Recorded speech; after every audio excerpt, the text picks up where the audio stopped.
di dalam keheningan kami datang kepadamu. Engkau yang mengasihi setiap jiwa yang ada di dalam ruangan ini. Engkau tahu apa yang ada di dalam keseharian mereka, pergumulan mereka ketika mereka merasa sepi, ketika mereka merasa ditolak, ketika orang-orang ada yang tidak bisa mengerti mereka. Engkau ada di sana. Hari ini kami datang menantikan Tuhan mengisi hati kami, menghangatkan setiap hati yang sudah dingin, menemukan dari tiap-tiap hati yang sedang mencari kepada Sang Anak Domba yang menjadi juru selamat, mengorbankan dirinya dan sekarang duduk di sebelah kanan Bapa, berdoa syafaat untuk membela kami. Kami mohon ya Bapa, kiranya Engkau berkenan untuk memenuhi kami dengan santapan yang nikmat yang kami nanti-nantikan. Roh Kudus, tolong kami supaya kami boleh mengerti kebenaran firman-Mu. Bukan kata-kata manusia, tetapi Tuhan sendiri yang berbicara kepada kami. Tolong kami Tuhan, Engkau tahu di antara kami ada yang sedang merasa tidak layak karena terus jatuh di dalam dosa yang sama. Hari ini biarlah firman Tuhan menyapa, menegur, menguatkan, sekaligus membuat iman kami sekokoh baja. Tuhan tolong kami Tuhan. Ini doa kami mohon di dalam nama Tuhan Yesus. Amin. Selalu saudara.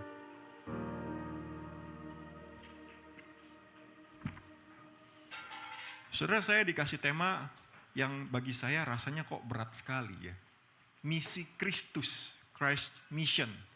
Itu tema besar yang bagi saya sangat sulit untuk dikhotbahkan. Satu sisi saya percaya itu tema yang harusnya setiap minggu kita dengar. Jadi setiap kali kita juga pasti dengarkan. Tapi mari sama-sama kita coba apa yang Tuhan ingin sampaikan kepada kita pagi hari ini. Mari kita membaca satu bagian firman Tuhan dari Injil Yohanes pasal 12 ayat 46 hingga ayat yang ke-48. Injil Yohanes pasal 12 ayat 46 sampai 48. Demikian firman Tuhan. Aku telah datang ke dalam dunia sebagai terang, supaya setiap orang yang percaya kepadaku jangan tinggal di dalam kegelapan. Jikalau seseorang mendengar perkataanku tetapi tidak melakukannya, aku tidak menghakiminya. Sebab aku datang bukan untuk menghakimi dunia, melainkan untuk menyelamatkannya. Siapa yang menolak aku dan tidak menerima perkataanku, ia sudah ada hakimnya. Firman yang telah kukatakan, itulah yang akan menghakiminya pada akhir zaman. Saudara, kalau kita baca bagian ini begitu saja, saudara, saya merasa kita kurang bisa memahami dan kita kurang mengerti kedalaman isi hati Yesus ketika menyampaikan bagian ini. Saudara, tahukah setelah bagian yang kita baca, habis itu pasal 13, Yesus membasuh kaki murid-muridnya dan secara khusus diajak 12 muridnya itu bicara. Dia mengajar secara private hanya kepada 12 murid. Bagian ini, khususnya ayat 44 sampai 50 ini adalah bagian terakhir di mana Yesus berbicara secara publik. Kalau teman-teman baca pasal 12 itu dimulai dengan datangnya Yesus masuk ke dalam Yerusalem. Lalu naik keledai. Setelah itu kita tahu peristiwa selanjutnya. Dia dihakimi, terus lalu sampai nanti akhirnya dia disalibkan. Saudara, saya ajak kita melihat ayat yang ke-44. Di situ dikatakan begini. Lalu Yesus berseru. Saudara, ini keterangan yang menarik. Kenapa saya coba cek di dalam bahasa aslinya. Kata berseru itu bukan sekedar dia lebih tegas menyampaikan. Tapi dia berbicara dengan berteriak. Bahasa Inggrisnya cried out.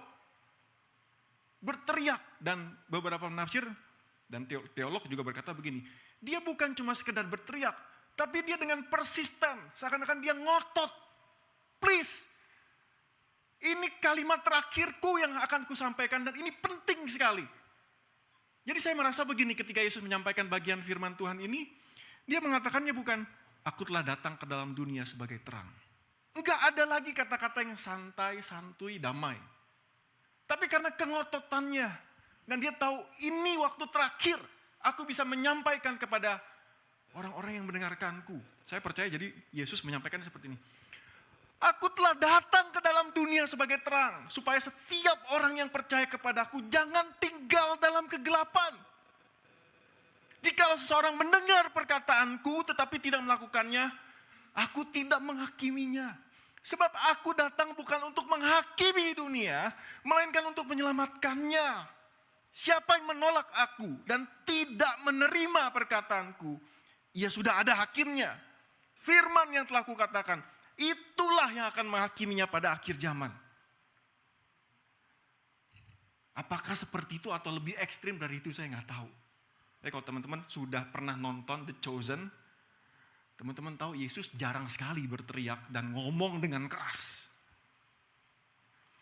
Saudara, sebegitu ngototnya dan sebegitu inginnya Yesus menyampaikan bagian ini.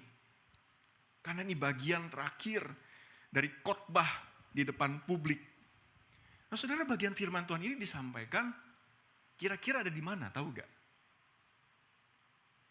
Yesus masuk ke Yerusalem. Lalu ini adalah final discourse di depan publik. Para penafsir setuju bahwa bagian ini disampaikan Yesus itu di dalam bait Allah, di pelataran bait Allah. Siapa yang bisa masuk ke dalam pelataran bait Allah? Hanya orang-orang Yahudi. Ahli-ahli Taurat, orang-orang Farisi, orang-orang Israel ada di sana. Orang-orang yang katanya beragama. Karena hanya orang-orang laki-laki dan ahli Taurat dan Farisi saja yang bisa masuk ke dalam situ. Itu restricted, gak sembarangan orang bisa masuk. Orang-orang beragama, orang-orang yang tahu firman Tuhan perjanjian lama. Mereka bukan cuma tahu, anak laki-laki Israel 12 tahun sudah harus hafal perjanjian lama. Mereka adalah orang-orang saleh yang dari luar mempraktekkan hukum Taurat begitu ketatnya. Sampai detil sekali. Tapi kepada orang yang sama, yang tidak dicatat di dalam Injil Yohanes, dicatat di dalam Injil Matius 23. Orang-orang yang beragama, orang-orang yang religius itu, adalah orang-orang munafik, katanya Yesus. Orang-orang yang manipulatif, yang menelan rumah-rumah janda. Orang-orang yang menyesatkan orang-orang Israel dengan pengajaran yang seharusnya mereka tidak lebih-lebihkan, menjadi beban bagi kehidupan beragama orang Israel. Orang-orang yang pakai jubah agamawi, dengan topi, dengan baju kebesaran, yang panjang itu, yang menjuntai itu. Tapi orang yang sama juga yang berkata persembahan itu lebih penting daripada kamu menghormati orang tua. Intinya mereka serakah, rakus. Hidup bukan demi Allah sebenarnya. Tapi hidup supaya dapat keuntungan dari persembahan yang mereka dapatkan dari jemaat orang-orang Israel. Yesus katakan, kamu di luar kelihatannya bersih, tetapi di dalam kamu busuk. Orang-orang munafik. Saudara, saya jadi mikir begini ya. Orang-orang ini adalah orang-orang yang pakai kedok, bersembunyi di balik agama. Bersembunyi di balik kesalehan luar mereka. Yesus di dalam Matius 7 ayat 21 sampai 23, depannya dia bilang begini, bukan setiap orang yang berseru-seru kepadaku, Tuhan, Tuhan. Orang itu kemudian berkata, Tuhan, bukankah kami bernubuat demi namamu? Bukankah kami melakukan pekerjaan-pekerjaan ajaib demi namamu? Tuhan bilang, pada hari terakhir aku akan berkata kepada mereka, enyah kamu, karena aku tidak pernah mengenal kamu. Saudara, bagian ini membuat saya berpikir, saya siapa ya? Kalau saya ada di sana hari itu, mendengarkan Yesus jadi ahli Taurat atau orang Farisi, entah apakah saya tersinggung, karena siapa anak muda ini? Berani-beraninya ngomong sekeras itu. Atau saya tahu saya terusik. Karena di dalam jiwa muda saya tahu saya masih bergumul dengan keinginan dosa-dosa yang kalau disebutkan pun memalukan.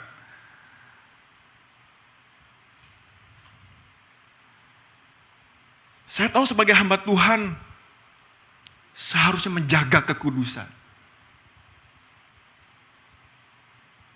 Tapi ternyata saya gagal. Saya baru belakangan ini ada satu peristiwa yang sangat mengejutkan. Salah seorang teman saya sesama hamba Tuhan.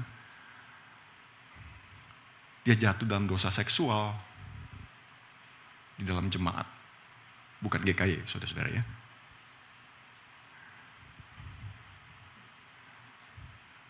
Jemaat itu dikenal sebagai jemaat yang aktif melayani. Pernah jadi ketua panitia di dalam acara gerejawi. Bukan sekali dua kali, saudara. Jemaat itu berkata, enggak apa-apa. Kita tetap begini saja terus lakukan nanti sampai tahun 2030. Enggak apa-apa, enggak ada yang tahu.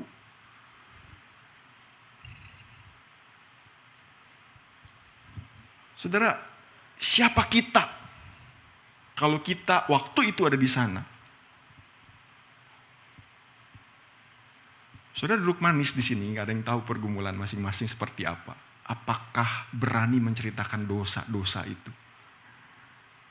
Sama seperti orang ahli Farisi, ahli Taurat itu.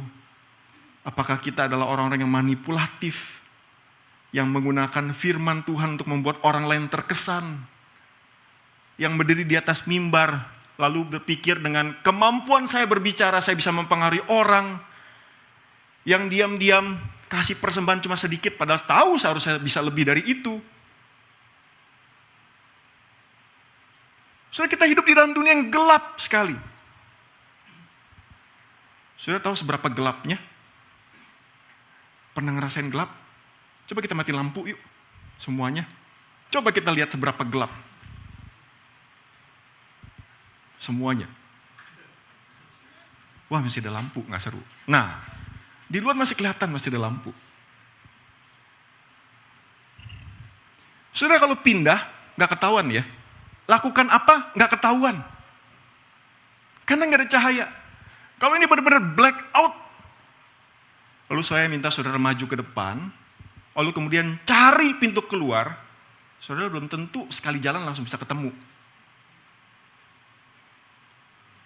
Dunia kita gelap. Kita tahu orang-orang kemarin dipakai di dalam demonstrasi, banyak tunggangannya, melakukan kejahatan, kekerasan, pembunuhan. Saudara, Yesus berkata begini, boleh dinyalain sekarang. Yesus bilang, aku telah datang ke dalam dunia sebagai terang. Saudara, di dalam kegelapan itu, ketika ada terang datang, saudara akan datang nggak? Tujuannya untuk apa?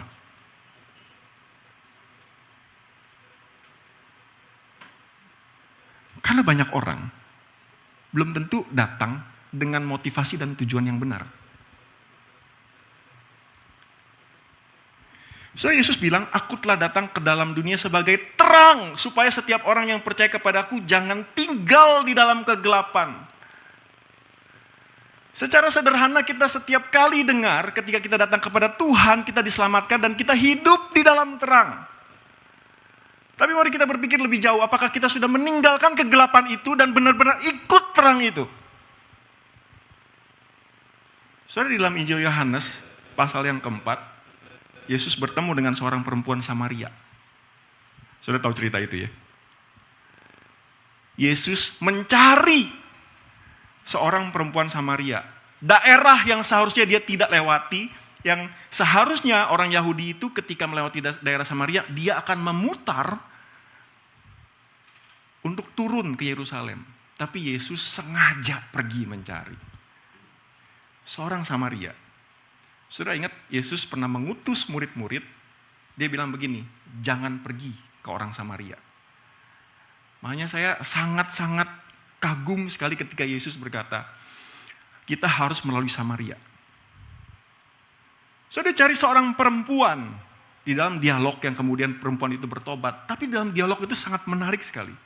Kalau saudara ada kesempatan baca secara detil bagaimana Yesus berdialog dengan perempuan itu sangat menarik sekali. Kenapa? Karena Yesus menerangi hatinya. Yesus berkata begini kan, pulang, panggil suamimu. Lalu apa kata perempuan itu? Aku gak punya suami. Kalau Yesus langsung lompat, tidak pendahuluan, pulang, panggillah suamimu. Langsung Yesus ngomong, kamu berkata benar. Kamu emang gak punya suami. Kamu sudah punya 5 suami, dan suamimu yang sekarang bukan suamimu. Yesus seakan-akan sedang meneropong dengan sinar terangnya, mengatakan bahwa kamu bermasalah, tapi dengan cara yang sangat lembut sekali. Mari kita pikir bersama, kenapa seorang perempuan ini sampai punya 5 suami? Atau 5 mantan suami, kira-kira kenapa? Apakah dia gila seks? Apakah dia tidak menemukan kepuasan? Apakah ada sesuatu dalam batinnya yang begitu kosong? Bukan masalah seksual, tapi masalah minta dikasihi, minta disayangi, minta diterima. Saudara, orang tua saya satu udah umur 71, 68. Cucu sudah 6. Saya anak pertama. Dua-dua udah terima Yesus. Mama saya sampai 2 minggu yang lalu masih datang ke saya nangis-nangis bilang, gue cuma minta bapak lu sayang sama gue. Umur 68 loh. Sedih gak sih? Lalu saya pikir-pikir, kenapa bisa kayak begitu ya? Saudara, saya kayaknya pernah cerita dia di sini. Kebanyakan cerita saya soalnya. Saya itu anak yang lahir 4 bulan setelah papa mama nikah. Saudara ngerti maksud saya? Jadi kalau nggak ada saya, kemungkinan besar mereka nggak nikah. Mereka nikah cuma karena ya bersyukur papa masih ada rasa tanggung jawab. Saya ngerti kenapa mama saya tidak pernah merasa disayang. Pasangan muda hati-hati ya. Benar-benar cari tahu pasangannya tuh. Dan hati-hati juga di dalam kekudusan. Kalau dinikahi cuma karena sudah berhubungan, lebih baik dibatalkan. Lebih baik dibatalkan. Sepanjang umur hidup kamu, bersyukur aja papa mama gak cerai. Udah bercerai belum ya? Di dalam pernikahan ada yang namanya, yang istilahnya cerai secara emosional.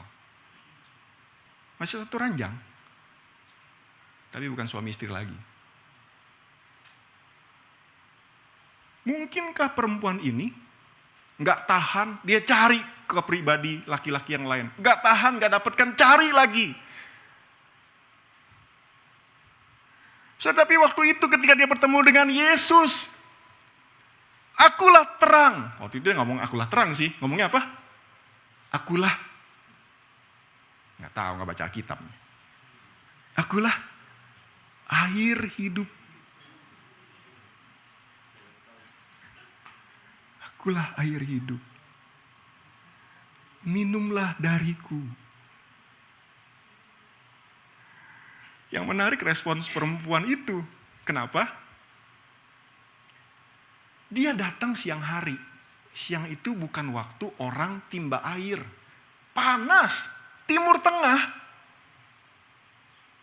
Ya jelas dia menghindar dari semua orang karena orang-orang tahu backgroundnya dia.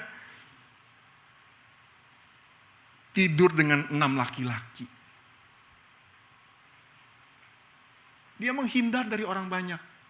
Tapi yang menarik setelah itu, setelah dia bertemu dengan air hidup yang menerangi jiwanya itu, kembali ke kotanya, dan apa yang dia lakukannya? Baca Alkitab makanya. Dia pergi cerita ke orang-orang sekotanya. Orang-orang yang menolaknya, yang merendahkannya. Ini pelacur, ini wanita susila. Dia ceritain semuanya. Ya, itu dulu hidupku. Tapi aku sudah menemukan terang itu, air hidup itu.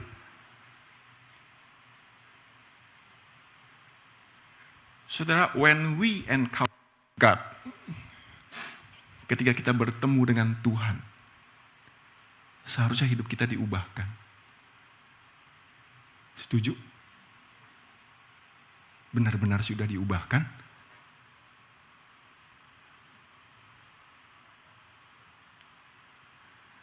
Benar-benar sudah diubahkan? Saudara jawab sendiri, saudara yang tahu. Waktu saya di saat saya ketemu dengan kakak tingkat yang saya tidak sengaja bisa dekat sama dia. Seorang perempuan, brilian, cerdas luar biasa. Kami belajar Islamologi. Dia lagi di konseling, nangis-nangis. Kami setengah mati baca begadang-begadang. Semua satu angkatan, cuma dapat nilai paling tinggi B-. Dia di tengah konselingnya baca sekali doang, dapat A. Keselnya minta ampun. Tapi saudara, latar belakangnya sangat menyedihkan. Dia tumbuh aktif di gereja. Anak dari istri muda.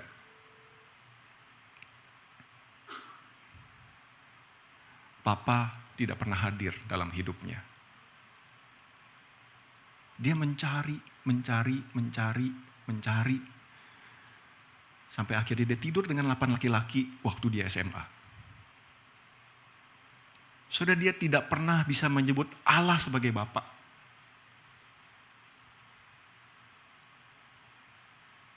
Setiap kali kesaksian, dia tidak pernah berani ceritakan kisah hidupnya. Malu. Tapi kecintaannya pada Tuhan, gak usah diragukan. Saya pikir-pikir waktu itu gimana dia bisa bertumbuh. Secara doktrin aja salah, gak bisa menyebut Allah sebagai Bapa. Pinter sih. Kemudian lewat peristiwa konseling panjang sampai akhirnya dia bertobat. Dan dia, tepat kayak kalau pakai kata, sekali lagi menerima Yesus sebagai Tuhan dan Juru Selamat di dalam perspektif yang benar kali ini. Saudara, Tuhan membongkar hidupnya demikian rupa. Dan dia meninggalkan semuanya itu.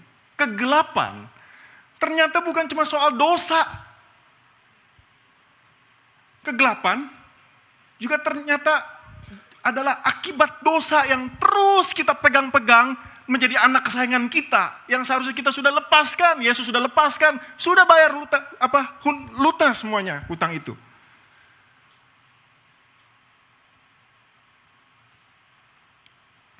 Saudara, Yesus juga berkata di dalam ayat yang ke-47, jika seseorang mendengar perkataanku tetapi tidak melakukannya, aku tidak menghakiminya. Karena Yesus datang bukan untuk menghakimi, dan dia berkata sendiri, sebab aku datang bukan untuk menghakimi dunia, melainkan untuk menyelamatkannya. Saudara, kalau tadi teman saya waktu di saat itu, dia terus menghakimi dirinya. Dan tidak kebetulan, dia pertama kali sharing sama saya, naskah khotbah, karena kami ada latihan khotbah. Dia bagikan dari Injil Yohanes pasal yang ke-8. Ingat peristiwa apa? Kojo, abis ini buka kelas baca Alkitab.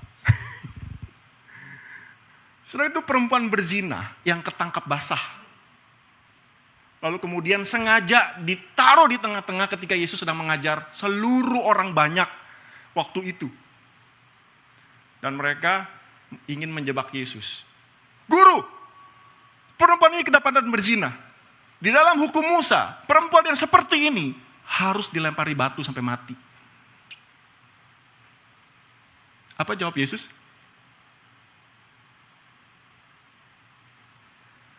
siapa dari antaramu yang tidak pernah berbuat dosa, biarlah dia menjadi orang pertama yang melemparkan batu itu.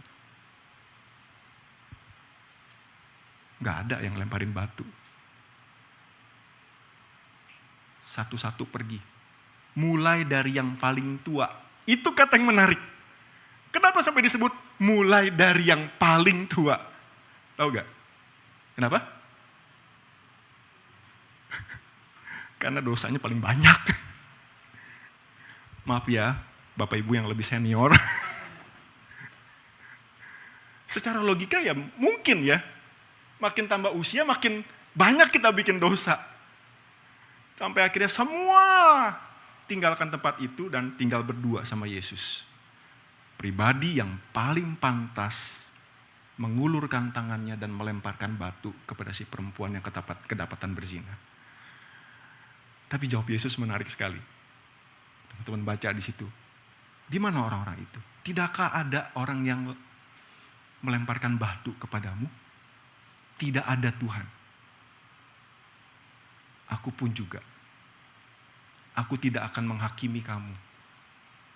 Pergilah dan jangan berbuat dosa lagi. Pribadi yang, satu-satunya pribadi yang layak untuk menghukum wanita itu. Berdiri di depan pribadi yang mewakili kekudusan. Tapi dia berkata, aku pun tidak menghukum kamu. Saudara, bagian ini menarik ya. Karena Yesus bilang, aku datang bukan untuk menghakimi. Tapi di bagian lain, saya catat, di pasal yang keberapa tuh ya. Aduh, lupa dah. Hilang nih kebanyakan catatan. Di bagian lain Tuhan bilang begini, aku datang untuk menghakimi. Seakan kontradiksi ya. Tapi benarkah Yesus datang ke dalam dunia ini tidak untuk menghakimi? Berapa kali Yesus datang ke dalam dunia? 2. Yang pertama dia datang sebagai bayi lemah yang bergantung kepada manusia. Yang meninggalkan segala kemuliaan, kemewahan, kesejahteraan. Lahir bergantung sama sosok seorang gadis remaja yang tidak punya pengalaman sebagai seorang mama. Memilih di dalam keluarga yang sangat miskin sekali. Dan sungguh dia datang bukan untuk menghakimi. Tapi untuk mati di atas kayu salib. Menyelesaikan masalah yang tidak mungkin kita bisa selesaikan. Saudara yang punya masalah, masa lalu, cerita hidup, inner life, kita bisa pergi ke konseling. Kita bisa lewatin yang namanya psikoanalisis. Tanpa Tuhan. Akan ulang lagi, saudara. Akan ulang lagi. Akan jatuh lagi dalam lubang yang sama. Coba aja. Jangan coba. Sayang waktu. Rugi. Sementara Tuhan sudah beri dirinya. Akulah jawaban dari setiap masalahmu. Bukan hikmat dunia ini. Bukan cara dunia ini. Aku, katanya Tuhan Yesus. Dia datang memang bukan untuk menghakimi. Dia datang untuk menyelamatkan kita. Karena dia sayang sama kita. Karena begitu besar kasih Allah akan dunia ini. Sehingga ia lanjutkan sendiri. Saudara tahu bagian firman Tuhan itu.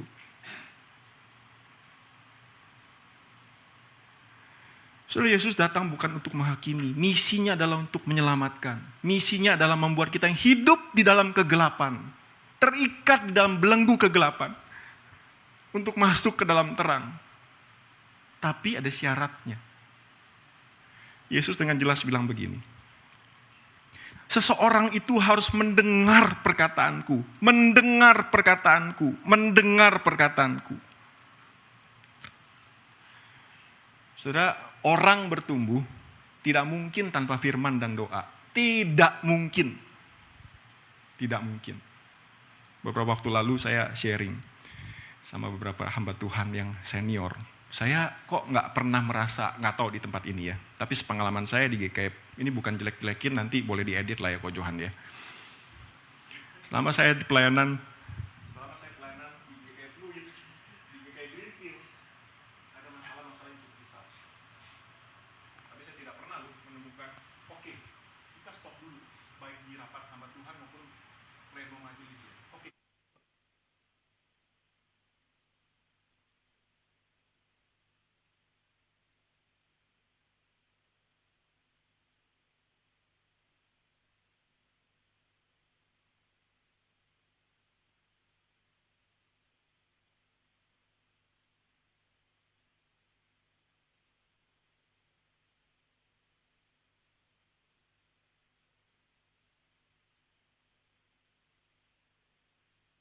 Hanya kembali banyak.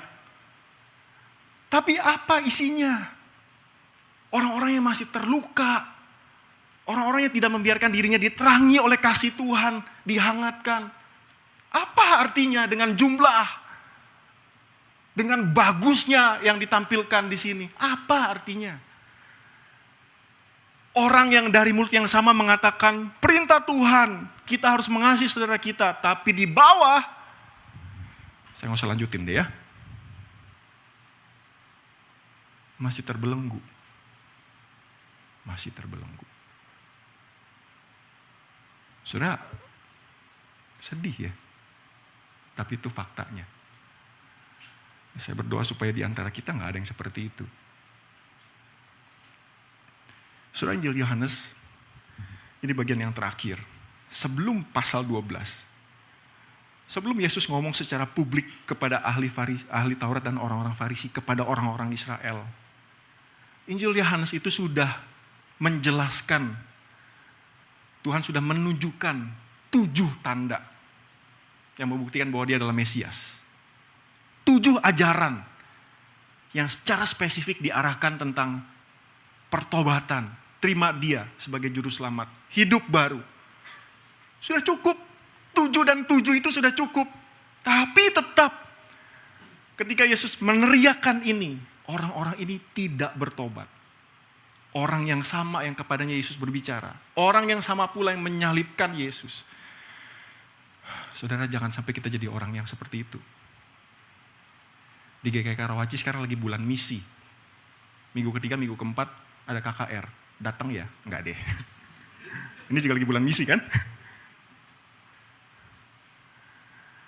Saudara, kita diajak juga kan ya untuk ayo kita ajak saudara kita yang belum percaya Tuhan, kita berdoa, bawa mereka. Gimana kalau kita belum pernah merasakan Tuhan itu? Gimana kalau kita belum teguh bahwa kita adalah orang-orang yang sudah dilepaskan dari kegelapan, masuk ke dalam terang itu? Gimana kalau kita belum merasakan bahwa Tuhan, terima kasih Engkau tidak menghakimi aku. Engkau tetap membuka tanganmu lebar-lebar untuk menerima bahkan memeluk aku lagi. Injil Yohanes dicatat secara khusus, pasal 20. Injil ini dicatat supaya orang-orang yang membacanya percaya kepada Yesus. Saudara, penekanan itu sangat kuat sekali.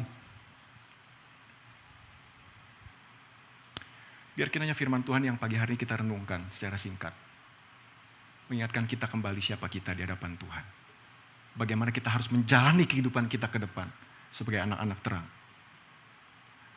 Saudara, mari kita sama-sama berdoa. Mungkin minta lampunya agak diredupkan sedikit, kali ini lampunya saja.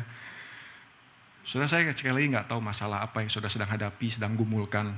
Apakah masalah masa lalu, relasi, atau hubungan yang sudah tidak kudus dengan pasangan, tetapi saudara berdua mau bertobat. Saya nggak tahu. Apakah saudara mengalami pelecehan-pelecehan yang saudara tidak berani ceritakan karena itu memalukan terjadi di dalam keluarga sendiri? Saya nggak tahu.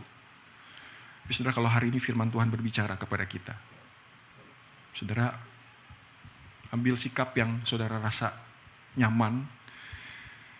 Saya ingin berlutut bukan untuk show off, tapi sungguh-sungguh ingin berdoa bagi saudara.